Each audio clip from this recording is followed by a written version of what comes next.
Hi, Tina Theisen here, President of the Realtors Association of Northwestern Wisconsin. I wanted to take a few moments and talk to you briefly about realtor safety.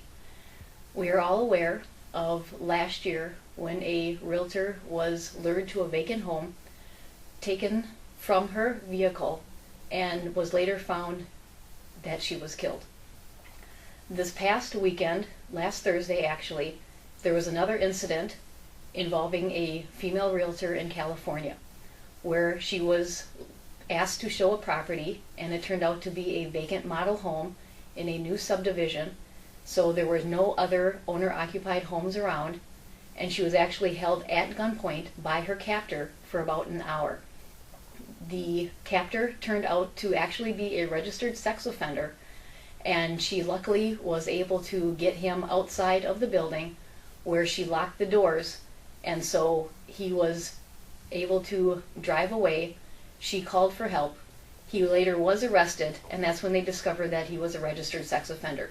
She was very lucky in that case. I am here to urge everybody to please, let's be careful and take caution in our profession. We are one of the only professions where we are so trusting of everybody that we get a phone call from.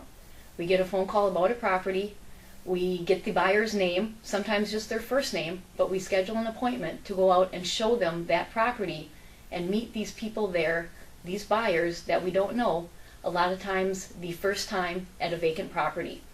We need to be smarter than that. Let's take some precautions that really are just common sense. Don't rush out to a property without knowing who you are meeting there. It can be hard to do, and I do understand that, but let's think about our own safety when making these decisions. Brokers, if you do not have an active office policy regarding your realtor safety, now is a good time to sit down and create one. Let's think about just some basic rules. Don't go show the property to them when you don't know them for the first time. Ask them to stop by the office where you can see them, meet them, get their full name, get their address, and just make sure that they are an actual real person. If your client wants to know why you need to meet them at the office first, go ahead and explain it to them. If you explain to them that it's just an issue of your personal safety, or that your office has a policy that every initial meeting needs to be done at the office first, they will understand. If they are somebody other than an actual buyer, then they won't show up at the office, and you have saved yourself a hazardous trip out to a possible vacant property. One other thing to keep in mind is take your own vehicle. Don't ride with them, especially in their car. Don't invite them to ride in yours unless it's somebody that you already have an established relationship with. Don't put yourself in the situation where they can easily take over yourself in the vehicle. One of the other things to try to do is install a buddy system. Take somebody with you out to the property, especially if it's vacant or out in a rural area, so you are not there by yourself.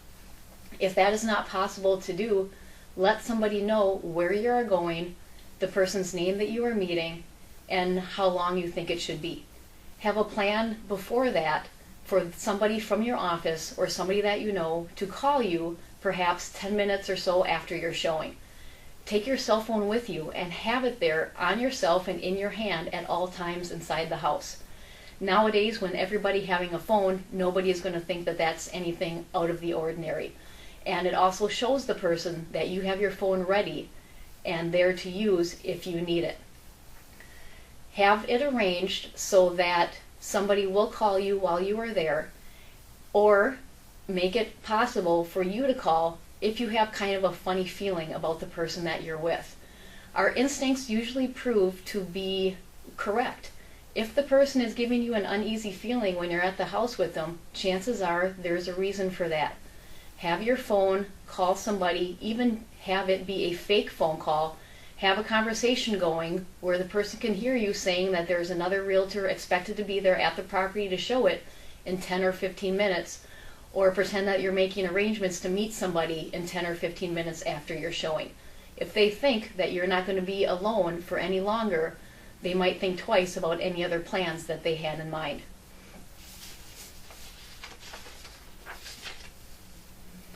I realize that in our area, especially these counties that we live in and work in, it's hard to imagine that somebody out there might want to do us harm.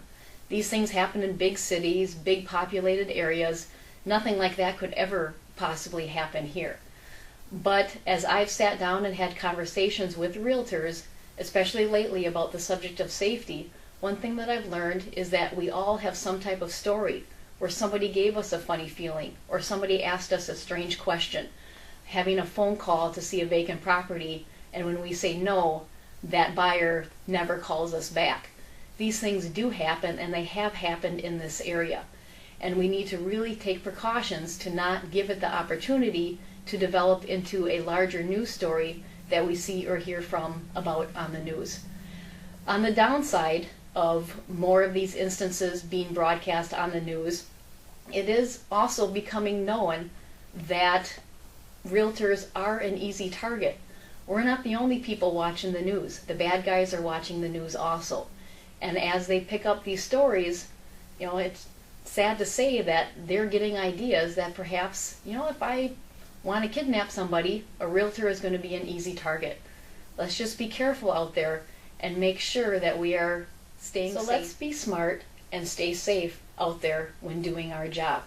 We owe it not to ourselves or our coworkers, but most importantly, we owe it to our families and our loved ones that expect us to come home at the end of each workday. If you have any contributions, any ideas, or any thoughts on anything the Realtors Association can do to help promote realtor safety, or even anything else related to the subject, we would be happy to hear from you.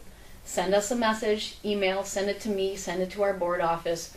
We would love to continue this discussion just so everybody in our association can be safe and be confident when going out and doing our job.